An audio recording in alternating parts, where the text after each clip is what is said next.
Hola santos y santas, amigos y amigas, qué alegría poder estar aquí otra vez leyendo la Biblia. Vamos a seguir con Levítico 25-23. Ahora, este capítulo es una ley que tiene que ver con la tierra, pero también con las personas. Muy importante. Es la ley de redención, no se llama de redención, pero es una ley que simboliza, amigos, simboliza, es una pintura de Jesús y su salvación. Es una pintura de Jesús y su redención. ¿Okay? ¿Por qué? Esta ley es la ley del jubileo, que cada 50, en el año 50, cada 50 años, en Israel, ahí mismo empezaba el año de jubileo, que es el año 50, que era, bueno, era en el año 49, al séptimo mes, el 10º día, que es el año, la fiesta de la expiación, el día de la expiación, Yom Kippur, se celebraba cada 50 años el jubileo, que es grito de alegría, grito no sé, grito de alegría, grito de redención, grito de alegría. Es jubileo, jubileo. Eso es lo que significa, es un grito de alegría, grito de gozo.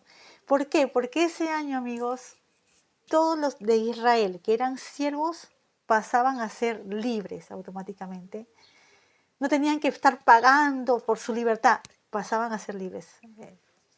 Y no solamente eso, porque eso ya se hacía en realidad cada séptimo año, pero también en el año jubileo pasaban a ser libres, sino que las tierras se devolvían a su dueño original, así como en el libro de Josué está como Israel cuando llegaron a la tierra prometida repartieron las tierras en esa época. Entonces ya las familias tenían sus tierras. En cada jubileo se devolvían las tierras a los dueños originales. Y algo muy importante y aplicable, ojalá que pasara, pero no pasa ahora, que las deudas ya, ya la gente no debía nada. O sea, cada año de jubileo, cada 50 años, las deudas eran perdonadas. La gente ya no debía nada. Imagínense, amigos, cómo sería ahora el mundo si cada 50 años las deudas fueran perdonadas totalmente. Bueno, así pasaba en el jubileo. Ahora, yo quiero pensar que ellos sí aplicaron la ley. Pienso que quizás en las épocas en la época de Josué, quizás en la época de los jueces, no sé, porque las épocas de los jueces era un poco difícil, pero en la época de Josué sí. Y quisiera pensar que en la época de los reyes, al menos de los reyes buenos, sí aplicaban esta ley, ¿no? No sé. Pero imagínense qué ley tan grande, amigos. ¿Por qué? Porque es una ley que pinta a la redención de Jesús. ¿Y qué es redención? Ahora, redención es que no solamente Jesús nos perdona todo, amigos. Si nosotros nos arrepentimos verdaderamente ante Él y si creemos en su muerte y su resurrección. ¿Y quién es Él? Que Él es el Hijo de Dios y es Dios. Entonces, Él nos salva, pero no solamente nos salva, nos limpia completamente de nuestros pecados, que su sangre es como un jabón que limpia todos los pecados, amigos.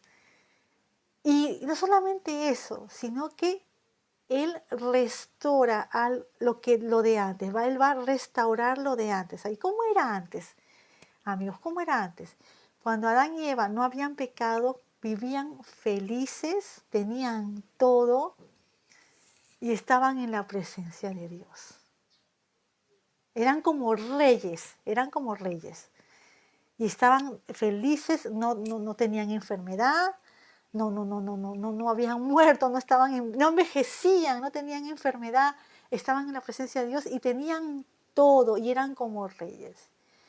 Y así es, amigos, así va a ser cuando nosotros estemos, si hemos recibido esa salvación, vamos a estar en su presencia, vamos a estar con nuestro Señor, con nuestro Salvador que nos ama tanto y vamos a estar bien y nuestra vida no va a ser aburrida. A veces la gente piensa que vamos a ser como espíritus flotando ahí y sin hacer nada. No va a ser así, amigos. Tenemos que pensar, ¿quién creó esta tierra con las montañas, con los mares, con las selvas, con las colinas, con los planos, con el gras, con los animales tan bonitos que hay. Bueno, también hay animales feos, pero hay animales bonitos. ¿Quién creó todo esto, esta variedad de tierras, de climas, calor, frío, playa, río? ¿Quién creó eso? ¿Ustedes creen que el que creó todo esto tan grande que es la naturaleza, que puede ser la naturaleza, y con todos los animales, y yo sé que hay animales feos, pero también hay animales bonitos, y los animales feos yo creo que se volvieron feos, ¿por qué? Por la maldición del pecado, ¿no? Por la maldición del pecado, una vez que entró el pecado, ya entró la maldición y muchas cosas se pusieron muy feas. Pero quien creó todo bien, toda la variedad de climas, variedad de tierra, variedad de agua, todo lo creó Dios, amigos. ¿Ustedes creen que el cielo va a ser aburrido?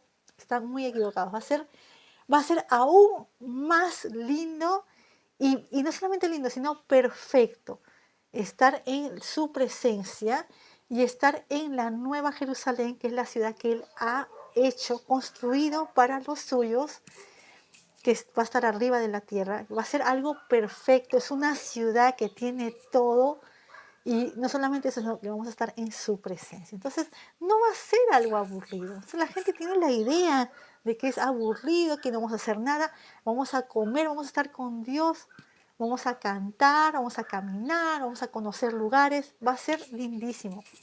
Entonces, a veces la gente no tiene una idea tonta. Ponen como si el infierno o este mundo fuera divertido todo y ponen a las cosas de Dios como aburrido cuando no saben verdaderamente que este mundo tan lindo, ¿quién lo hizo? Dios. Las cosas lindas, bonitas, las flores, los animalitos lindos, las montañas bonitas, el mar, los lagos, las playas lindísimas. ¿Quién las hizo, amigos? Las hizo Dios. ¿Entienden? La gente se olvida de eso y piensa que el cielo va a ser aburrido y no va a ser así, va a ser lo más lindo. ¿Por qué? Porque vamos a estar con nuestro Salvador, con Jesús, ¿entienden? Entonces hay que acordarnos de eso. Entonces este mismo Dios que hizo todo este mundo tan bonito, las cosas bonitas, también tiene esta ley maravillosa, que es una pintura de la salvación de Jesús. Y vemos, amigos, y vamos a verlo ahora y mañana también, que Dios quiere que su gente sea libre. Que su gente sea libre. Ahora, esto es para Israel, obviamente. ¿Por qué? Porque Israel es el pueblo de Dios. En estas épocas, especialmente en las épocas aquí de Moisés, era el pueblo de Dios. Ahora todavía lo es, aunque ahora todavía es el pueblo de Dios. Pero lamentablemente la mayoría está en desobediencia, ¿no? La mayoría. Hay algunos que sí creen en Jesús, que sí han aceptado su salvación, pero hay muchos que no. Ahora, siguen siendo el pueblo de Dios, la mayoría está en desobediencia, pero Dios va a lidiar con ellos y Dios tiene un plan maravilloso para ellos también. Pero tienen que aceptar la salvación, ¿no? Pero eso ya, Dios va a hacer algo maravilloso ahí, ¿no? Pero lo que me refiero es, Dios mismo escribió esta ley y Dios ya vimos cómo Él quiere que su pueblo sea libre, que los suyos sean libres, que no sean esclavos en este mundo de nadie. Dios es un Dios de salvación, de redención, que da libertad, que perdona. Miren cómo está perdonando las deudas, está devolviendo las tierras a sus familias, está perdonando a los siervos. Entonces, tenemos que darnos cuenta de eso, que Dios es un Dios de salvación, que Él verdaderamente nos hace libres a través de su salvación. Ahora voy a volver a leer lo que leí la vez pasada, que era en Lucas, que era lo que dijo Jesús en su pueblo Nazaret, ¿ok? Lucas 4, 16, 21. Y vino a Nazaret, donde había sido criado, y entró conforme a su costumbre el día del sábado en la sinagoga y se levantó a leer. Y le fue dado el libro del profeta Isaías, y cuando abrió el libro halló el lugar donde estaba escrito: El Espíritu del Señor es sobre mí, por cuanto me ha ungido para predicar el Evangelio a los pobres, me ha enviado para sanar a los quebrantados de corazón, para pregonar a los cautivos libertad y a los ciegos vista, para poner en libertad a los quebrantados, para pregonar el año agradable al Señor. Y enrollando el libro lo dio al ministro y se sentó, y los ojos de todos en la sinagoga estaban fijos en él. y comenzó a decirles: hoy se ha cumplido esta escritura en vuestros oídos. Entonces Jesús cumplió parcialmente una profecía que es lo que Él vino a hacer, a dar libertad a través de su salvación. Y Él cumplió parcialmente la profecía sigue, está en el capítulo 61 de Isaías. Así pasa a veces, las profecías se cumplen en varias partes, no solamente de una, sino en varias partes. Y Él cumplió gran parte de la profecía porque a través de su muerte y su resurrección, Él nos da la salvación y somos libres, amigos. Y vamos a tener vida con Él. ¿Libres de qué? De la muerte eterna. Vamos a tener vida con Él y nos limpia y nos perdona nuestros pecados. Entonces, qué importante, ¿no? Y no solamente eso, voy a leer una cosa más que tiene que ver con la libertad y con Jesús. Ahora, esto está en Juan 8, 31, 34. Dice: y dice Jesús a los judíos que le habían creído: si vosotros permaneciereis en mi palabra, seréis verdaderamente mis discípulos. Y conoceréis la verdad, y la verdad os libertará. Y le respondieron: simiente de Abraham somos y jamás servimos a nadie. Mentira, ¿verdad? Porque sí habían sido esclavos, pero así habla a veces la gente en el orgullo. Dice cualquier cosa, ¿no? Se están mintiendo, ¿no? Dicen: simiente de Abraham somos y jamás servimos a nadie. ¿Cómo dices tú seréis libres? Es el orgullo hablando, ¿no? Y Jesús les respondió: de cierto os digo que todo aquel que hace pecado es siervo del pecado. Entonces, a eso se refería Jesús. Nos da libertad del pecado y de la muerte. Entonces, vamos a seguir ahora con la ley, ¿verdad? La ley maravillosa del jubileo. Estamos en el versículo 23. Voy a leer. Dice: y la tierra no se venderá rematadamente, porque la tierra mía es, que vosotros peregrinos y extranjeros sois conmigo. Entonces Dios está diciendo que la tierra es de Dios, de Él. La gente, ¿cómo se olvida de eso ahora, no? La tierra es de Dios. Y que Israel es peregrino y extranjero con Él. O sea que nosotros, Israel, amigos, y nosotros hemos recibido la salvación de Jesús, nosotros no somos de acá, amigos. Nosotros no somos de acá, nosotros somos extranjeros en esta tierra, somos peregrinos en esta tierra. Esta no es nuestra tierra. El mundo no es para nosotros. Estamos acá, pero no somos de acá, somos de Dios, no somos del mundo, ¿entienden? No enfocarnos en las cosas de este mundo. Este mundo miente, este mundo está lejos de Dios. La sociedad misma, los valores de la sociedad están lejos de Dios. Es un enfoque tan grande al egoísmo. Y por eso mismo, como las familias y los matrimonios se están abandonando, destruyendo, por el enfoque que le da la gente al mundo y los valores de la sociedad que se enfocan en puro egoísmo. Todas las familias, los niños, los hijos y las hijas están siendo abandonados. ¿Ok? Entonces nosotros no somos de acá. Nosotros, si amamos a Jesús, si hemos recibido su salvación, somos de Él, somos de Dios, no somos de este mundo. Entonces, no olvidarnos de eso, pero vamos a seguir ahora con la ley 24. Por tanto, en toda la tierra de vuestra posesión otorgaréis redención a la tierra. Cuando tu hermano empobreciere y vendiere algo de su posesión, vendrá su redentor, su pariente más cercano, y rescatará lo que su hermano hubiere vendido. Y cuando el hombre no tuviere redentor, si alcanzare su mano y hallare lo que basta para su rescate, entonces contará los años de su venta y pagará lo que quedare al varón a quien vendió, y volverá a su posesión. Mas si no alcanzare su mano lo que basta para que vuelva a él, lo que vendió estará en poder del que lo compró hasta el año del jubileo, y al jubileo saldrá la tierra libre y él volverá a su posesión. Entonces, ¿qué pasa? ¿Cómo eran las reglas de esta ley? Que si una familia vende, una persona vende su tierra, pero en lo posible, lo mejor, lo ideal era que esta persona, si tiene un familiar cercano, que pueda recuperar la tierra de vuelta para la persona que lo vendió, eso era lo ideal. Que alguien lo ayude a recuperar su casa para ellos. Entonces, en cualquier momento, aunque la persona esta vendió su casa, su familiar podía recuperar la casa, pero obviamente tenía que pagar, ¿no? No era gratis, tenía que pagar lo que costaba la casa para dársela de vuelta al familiar que la había vendido. Ahora, si habían pasado unos años, una persona vendió su casa y han pasado algunos años y ya esta persona ha reunido el dinero para poder recuperar su casa, también podía comprar de vuelta su casa en cualquier momento, podía comprar de vuelta su casa al precio justo, ¿no? Ahora, estas leyes son tan buenas que parecen alucinantes, ¿no? Porque ahora no es así. Eso sabemos que no es así. La gente vende sus casas al precio que ellos quieren. No hay ninguna ley, ¿no?, que regule nada. Pero miren qué justa es esta ley. Que la persona que vendió su casa, si la quiere recuperar, la puede recuperar. Obviamente tiene que pagar el precio justo para recuperar su casa, ¿no?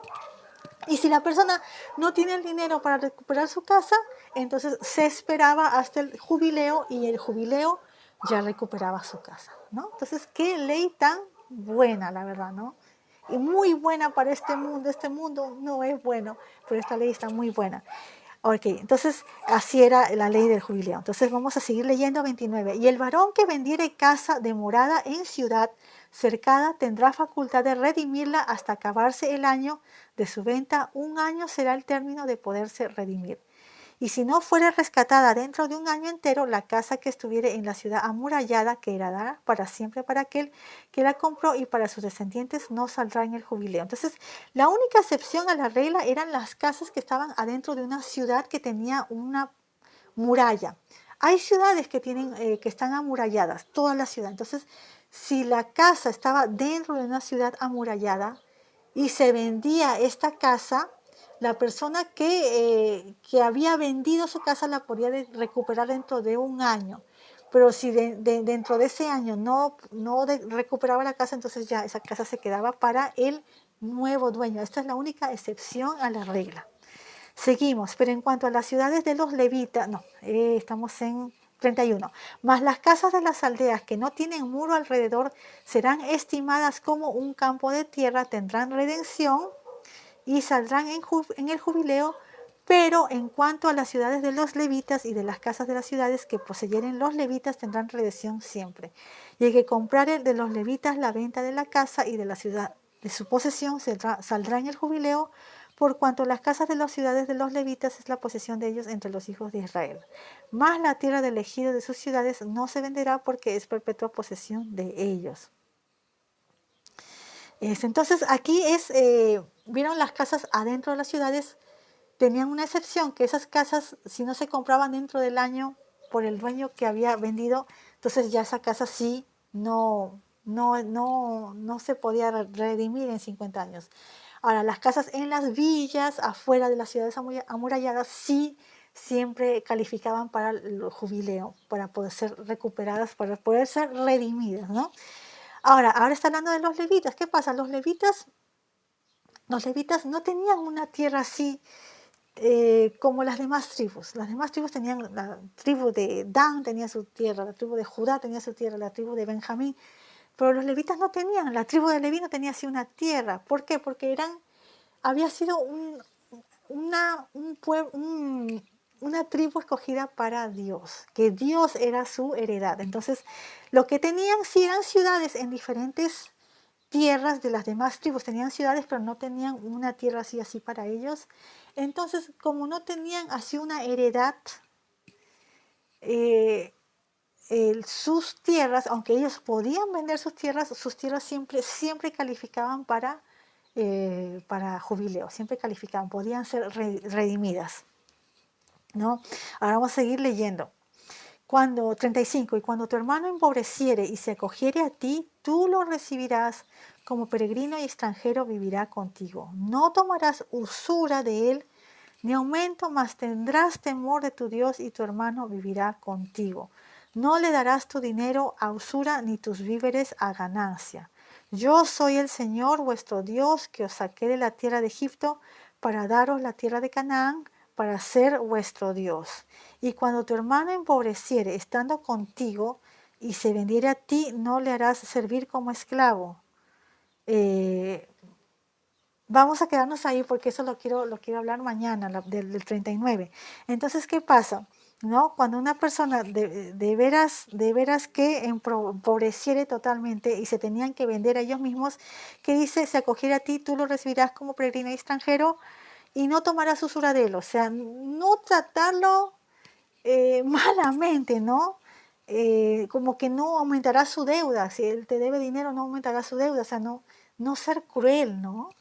Ser misericordioso, que dice, tendrás temor de tu Dios y tu hermano vivirá contigo, no le darás tu dinero a usura, o sea, si le prestas dinero, obviamente te lo tiene que pagar, pero no con intereses, ¿no? No, así con intereses, ni tus víveres a ganancia. Yo soy el Señor vuestro Dios que os saqué de la tierra de Egipto para daros la tierra de Canaán para ser vuestro Dios, ¿no? Entonces, es la misericordia que Dios está pidiendo que cuando una personas sean sus siervos que son de Israel, que no se aprovechen de ellos, ¿no? Que no sean aprovechados. Que sí, obviamente les pueden prestar para devolver, pero no así con porcentaje de interés, ¿no? Como ahora, ¿no? Se hace bastante. Bueno, vamos a quedarnos ahí y seguimos mañana con el 39. Chao, chao.